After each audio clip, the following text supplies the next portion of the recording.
Hey everybody, OperationZ here, and we're continuing with the story of Abraham, part 6. And this is the part where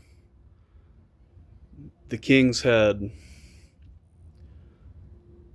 kidnapped Lot and his family and took all their goods and took it back with them. The rebelling kings that went against the king of Sodom and the king of Gomorrah and the other kings that they were battling with in this big battle. But we're going to continue the story, Genesis 14:15. We see what Abram does when he finds out that Lot has been kidnapped. So Genesis 14:15, and he divided himself against them, he and his servants, by night, and smote them and pursued them unto Hobah, which is on the left hand of Damascus. So, continuing where we left off, he went and fought with them, and he's not by himself. He's also with the Amorites that he's allied with, 3 Amorite brethren that go with him, they and their men, and Abram and his trained 318 servants. So Aner, Eshcol, and Mamre, these 3 Amorite brethren and all their men that were with them, because they sojourned and lived in the same land in Canaan there together, and they were confederate and allied with Abram. So all of them, Abram and his trained servants, and the Amorites and their servants, their men of war, they go against and battle with these kings that stole away with Lot and his family and all their goods. And they rescue them and free them. So Genesis 14:16, and he brought back all the goods, and also brought again his brother Lot and his goods, and the women also, and the people. So everybody's been rescued, and everything's okay, thanks to Abram and his allies, that everything's brought back to where they originally were, and everything's restored again. And we just see the courage and faith that Abraham had, that he put his faith and trust in God, not being a man of war, but being a faithful man in God, that he would make good on his promises and deliver him from what he was going through.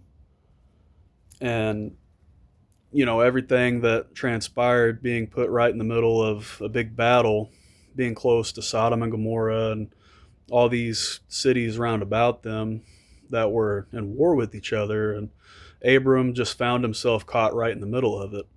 But we see how he endured and how he toughed it out, and when his family was in danger, he didn't run and flee or just ignore it, but he chose to fight and free his family, that they don't fall in the hands of their enemies.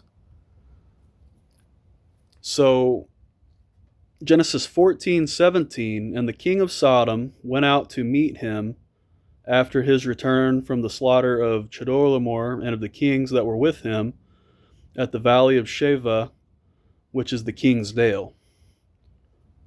So king of Sodom went out to meet him after his return from the slaughter of Chedorlaomer and of the kings that were with him at the valley of Sheva, which is the king's dale. And keep looking over there because I saw something moving. It's just a cat. But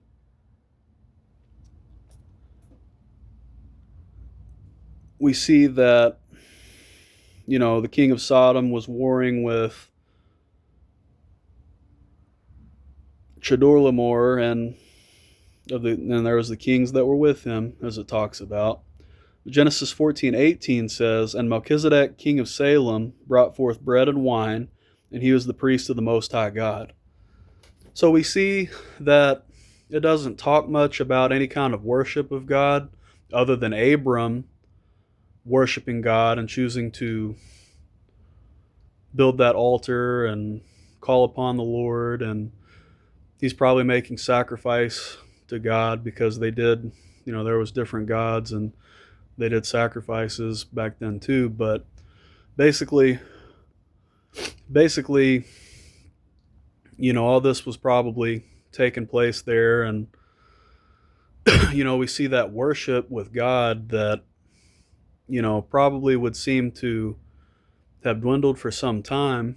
And it starts back and comes back again with Abram of worshiping the true and the most high God. But right here, as it says, the king of Salem happens to also be the priest of the most high God. That there is, a priest there. We don't know much else because it doesn't talk much about the worship of God. So it could even be that people were worshiping God, the most high God back then.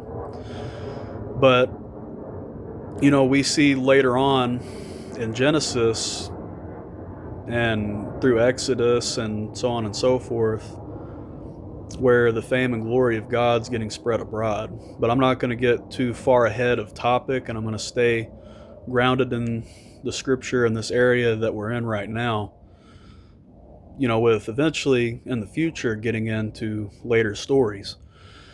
But for now, we're right here, and we have the king of Salem, which is also the priest of the Most High God, which is, a very cool thing. And he comes to meet Abram because God has commanded him to do it. And we see what happens next here, continuing with the story. Genesis 14:19, and he blessed him and said, "Blessed be Abram of the Most High God, possessor of heaven and earth." So he blesses Abram because of his faith and his courage and his demeanor that he had. Abram was a very righteous man for many reasons, and we get into another reason why he was so righteous and good, mostly being for his faith and his obedience to God. But there's also other traits of Abram and his virtue and so forth that he's very righteous and honorable. And we see that in part 7. But continuing here, Genesis 14:20, and he blessed be the Most High God, which hath delivered thine enemies into thy hand, and he gave him tithes of all. So we see that Abram is saying, "Blessed be the Most High God," and giving praise to God's name. That, it's a very blessed thing that God just so chooses to use his priest to come to Abram and bless him, that Abram gets this great blessing of God because of his faith and his obedience and his righteousness and his courage. We see that he went through some rough stuff, that he had to go free Lot, and it was probably, thinking about it, very stressful, very worrisome when we think about the toll that these types of things and war and battle can take on somebody. But he endured through it, and he pushed through, and God gave him a special blessing that he sent his messenger, the king of Salem, but also his priest, over to Abram and blessed him. And it was a special kind of blessing and message from God, basically that he has the blessing of God, and it's implied too the love of God upon him. We see that here, implied with the text, that he has the favor of the Most High God. And Abram at this point probably doesn't know yet how special this blessing and this gift is, that he sees him as God, but he didn't know the Most High God. And he's getting this message from the Most High God, from the priest of the Most High God, Melchizedek. And interesting things too with Melchizedek is he's a very mysterious man, a very mysterious king, and a very mysterious priest. That everyone else has lineages in the Bible. Abram has lineages, and all the predecessors, they all have lineages. But, this is a man that he has no lineage recorded in the Bible, that he just kind of comes out of nowhere right here in Genesis chapter 14, and he blesses Abram, and it's as part of the priesthood of God that we just see this special blessing that he gets, and God's seen everything that Abram's done, his obedience, his walk with God, his faithfulness, and he rewarded him openly for it with a very special blessing and evident show of God's favor upon him, that he sent a messenger to come and bless him. And, that's pretty much where we leave off with part 6 here. And we're going to continue through with part 7 next. But that's the message for today, and you all have a blessed day.